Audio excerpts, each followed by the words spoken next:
We did a trip to Edmonton. We thought it was going to be very fruitful. However, it was not that fruitful. It was the coldest trip I've ever been on, I think.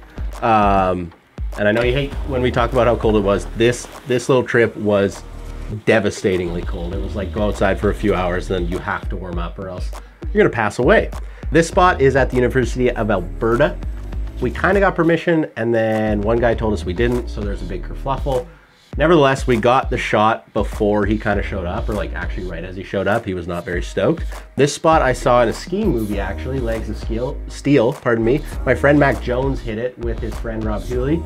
They hit it from the roof. I also saw in the Deja Vu crew, Frank April was trying to do a trick on it. He got kicked out of it. So we got to hit it from the roof because I'd never seen a snowboarder hit it from the roof. And that was kind of what attracted me to it. It's not like a super gnarly down, flat down if you're hitting it from the stairs, but airing off the roof over the rail and into the down was really, really scary the first couple tries because there's no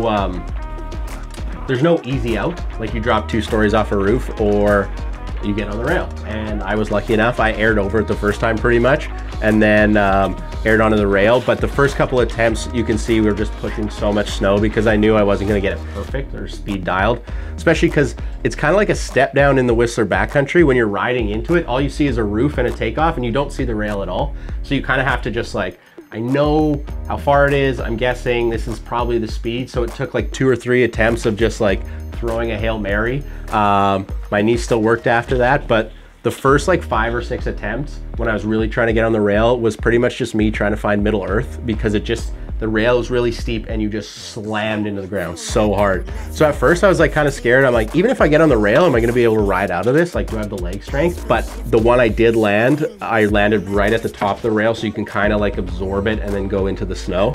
I was lucky enough to get that clip and I was really stoked on that. I know it's a gap lip and not like the most technical trick in the world, but it was a scary one. It's a big one. It's one that nobody's ever done on a snowboard. So that meant a lot to me. And the spot's like cool. I like the architecture around it, like just a big roof and like some stadium seating and stuff like that. The rail looks pretty cool. And again, major shout outs, Maria Thompson, Seb Judge, Tommy, Bryce, and Ben Webb were all there. And like, now that I watch it, I'm like, oh, maybe you could have tried a 270 onto it. But at the time it was just like, I am crashing into the ground with a lot of force and I'm very happy to be riding away. So that was a rad front lip and I'll take it.